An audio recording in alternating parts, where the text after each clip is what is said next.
Do you know who Clarence Jordan is, if I use that name? Some of you may, some of you may not. He founded Koinonia Farms, which was a inclusive farming community, black and white in the South in the 50s, out of which came Habitat for Humanity. He also wrote a series of, I will say he paraphrased Gospels, translations, called the Cotton Patch Gospels. So he rewrote the 4 Gospels in Southern speak, if you will, of the time. He used to say that a parable from Jesus is like a Trojan horse. If you let it in, it's got you. Now, I am not sure that that's true for the parable that we just heard Rosemary read. Read.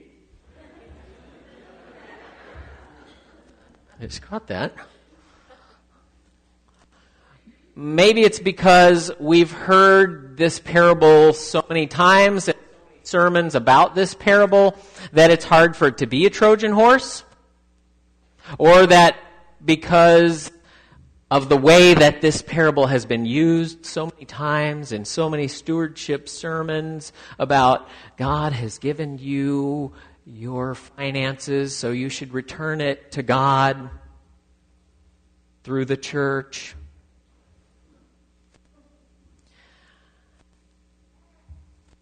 I think this morning's parable for me is more like encountering a world-class pickpocket, but a specific world-class pickpocket. I don't know if you've heard of this person, Apollo Robbins. Do you know this guy? He's an entertainer now.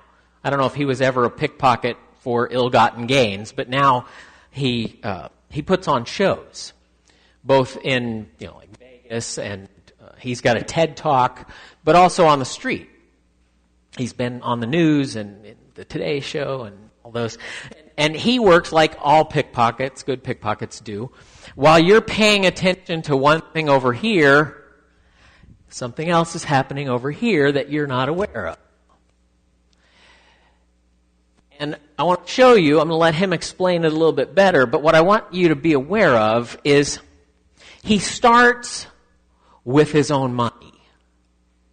In other words, as he says, you're going to be ahead no matter what, because this isn't even yours. I'll let him explain. I have a game for you, Eileen. It's a little bit of money, just like in the casinos. Yeah. Except this one has a good return on your investment. Squeeze it really tight. See, if I steal it from you and I give it back, it's something of mine, so it belongs to me. You don't have to worry about losing it. Would you be impressed if I could take it out of your hand? Yeah, very. Yes, please. Yeah, hugely. Open your hand. Thank you very much. We'll do that slow. Okay. If you would, as you're doing this, hold onto my wrist, but squeeze tight. Watch it go.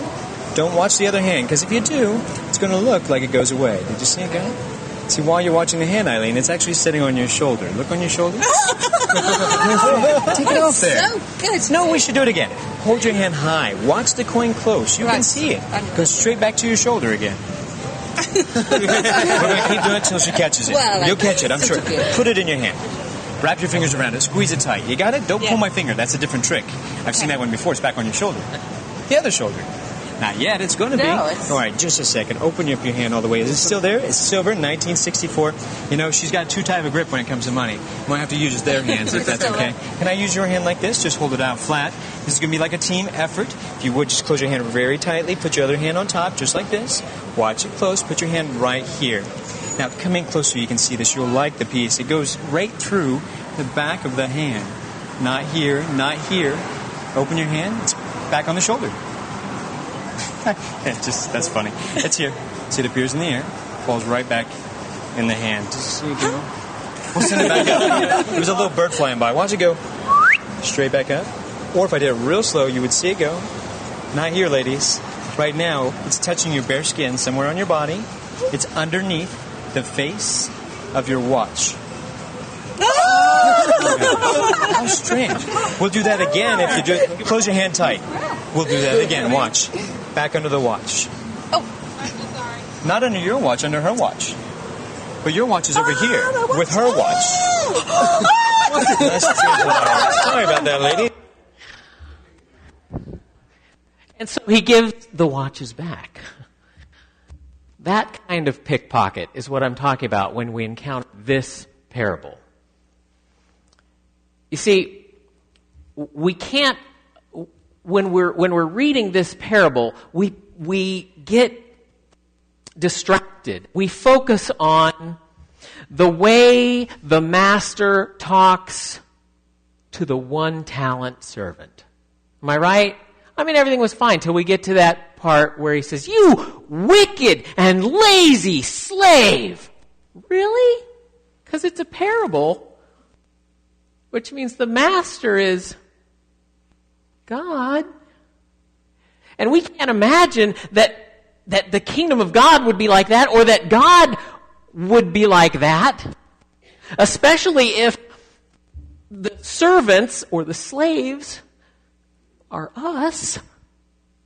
And we would hope that God would never say, "You wicked and lazy slave," to anyone, much less to us. We really hope we're not the ones who end up being the one-talent person.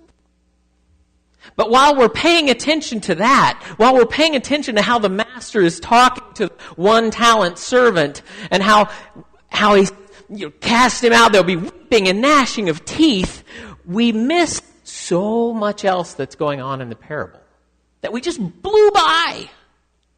This watch just kind of disappeared over here. It's over here. For instance, we miss that the master has turned over all of his assets to the servants. Entrusted all of his assets to his servants. Not his business partners, not his spouse, not his brother, but to his servants. And we're not talking about $8. 5, 2, 1, that'd be 8. This is a little quick math for me. We're not talking about $80 or $800 or $8,000. We're talking about 8 talents. Now, maybe you've heard this sermon enough that you know that a talent was a huge sum of money. When Jesus uses the word talanta, it's the largest denomination of currency that they knew. We should translate the word talanta into huge bucket of gold, or oil company's CEO's golden parachute, or winning the lottery. These servants had to have been weightlifters, because a talanton weighed about 50 to 75 pounds. Each of them was worth 6,000 denarii, which today would be more than I have earned in 20 plus years of ministry. These servants would have had no clue what to do with 1 talanta. No less 5. Jesus himself had probably never seen such a staggering amount of money. Ever. So why is he talking about it? Why is he using this outrageous hyperbole? Because he's describing what God has given to the world. Not just to the world, but to each of us. And not just us. I mean, depending on where you're sitting, you might see this as a description of 3 individuals. And like we did in Bible study, you might think we talked about what our gifts might be. And you might think about the gifts that God has given to you. And are you using them, or are you burying them? But there are other ways to think about parables, because they're parables. And so we can think about them in various ways. And so we might just take for a minute the idea that this is a parable for churches. Churches who have been entrusted with the gifts from God. Huge amount of gold. Let's call it the gospel. Churches who have been entrusted with the message of good news for the poor, sight to the blind, freedom for the enslaved, salvation for the world. What in the world are churches supposed to do with such outrageous news?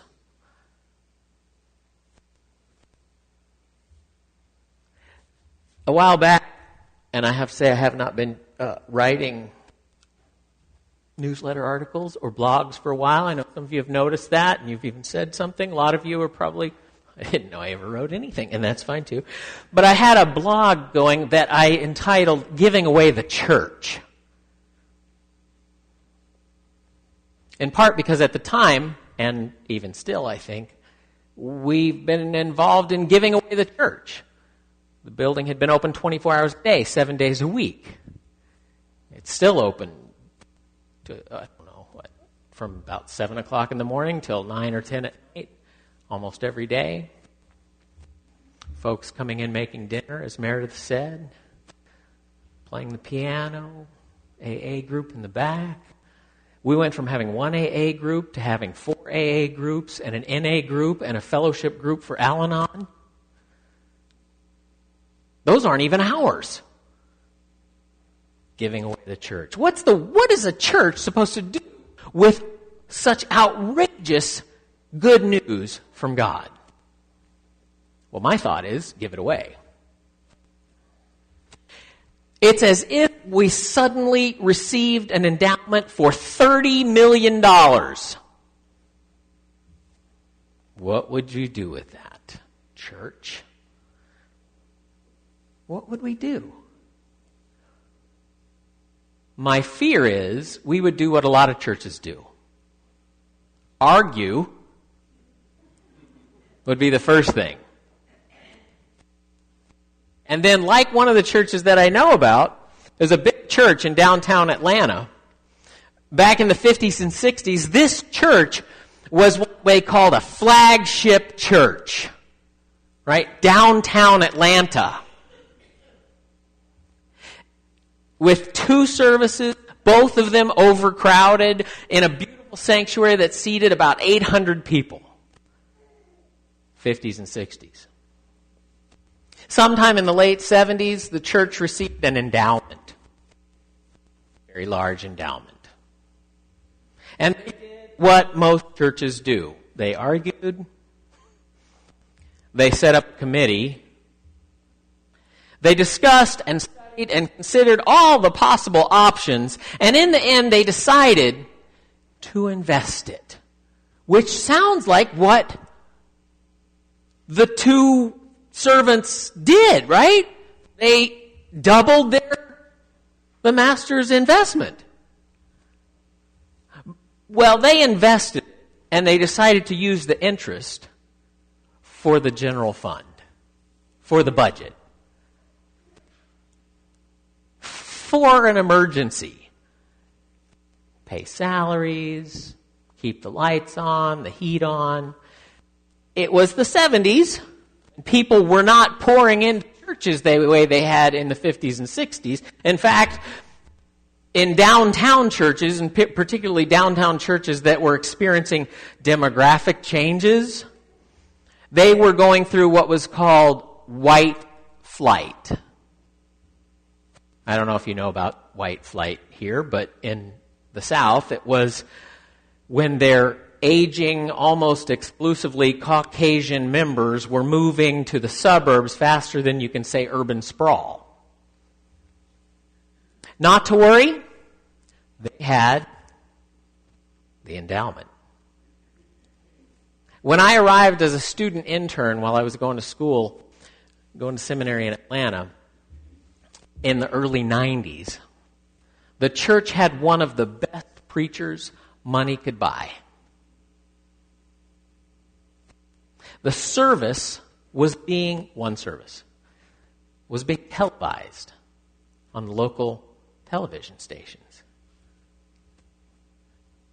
Fortunately, it was mostly focused on this area because there were about 100, 120 people in the 800-seat sanctuary. Mostly Caucasian. They had a full staff. They had surveillance cameras on all the doors and in the parking lot, and signs saying, because it was downtown, how people are downtown, just anybody will park there. If you park here and you're not here for church business, you will be towed. Join us any Sunday. People regularly came to the church to ask for financial help, to ask for some food, to ask to get warm when it was cold. But the receptionist would look at her monitor at her desk through the surveillance camera and say through the speaker, "We don't do that." If she was in a good mood, she'd tell them what churches did or where a food pantry or a shelter was nearby. I mean, it's downtown Atlanta. I'm focusing on the wrong part of the parable. Sorry. You see, if we focus on the activity of the one-talent servant, or the churches who bury the investment God has given them, the good news to the poor, sight to the blind, freedom for the captive. If we focus on that, if we focus on the way the master scolded the one-talent servant, saying, "You wicked and lazy slave," we miss everything that's going on. We forget about all the other two servants who took the master's trust, that huge, generous trust, and went off and worked with it. They didn't just put it in an investment banking thing, and they worked with it and doubled the master's money. Meaning, okay, if it's the church, they went out and they did the church's work. They gave it away, and it came back.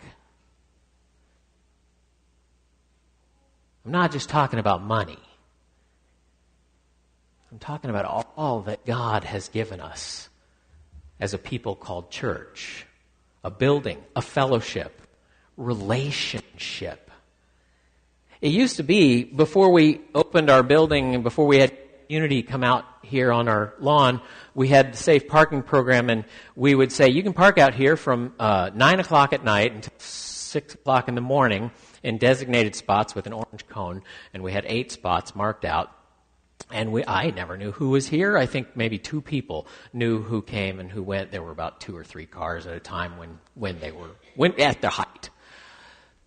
No relationship. So sometimes we still say, I've heard folks say, well, what we offer people is a parking lot and a honey bucket. Really? And a kitchen when it's open, and a building to come in and get warm. But more importantly, what I tell folks is, what we offer is an opportunity for community. You are welcome, not required, not obligated. You are welcome to participate in anything that's going on in the life of this church or other groups that are meeting here. And then I try to tell them about some of the things that are going on. If this first Sunday here, I don't know if you are staying in your car or you live in an apartment or condo or house, you are welcome. Not just to join us for worship, but for an opportunity for community, for relationships that by the grace of God are transformative. Not just transformative for you, but for me. A lot of times we on this side of the equation think we have so much to give that we're going to help you become part of us. We're going to help you get what your needs are met. We're going to help transform your life.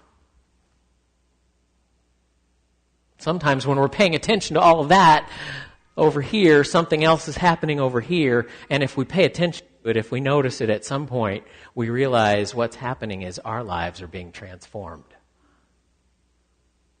I am not the same person I was 2 years ago.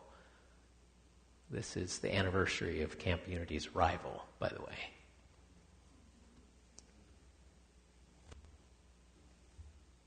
At the end of the day, whether we think of it as a Trojan horse or a world-class pickpocket, my guess is, while we're paying attention to this, something else is going on, and we are going to be surprised. Not so much by what is being taken away from us by such a world-class pickpocket, but by the incredible generosity of the one who gives us so more than we could ever lose. Amen?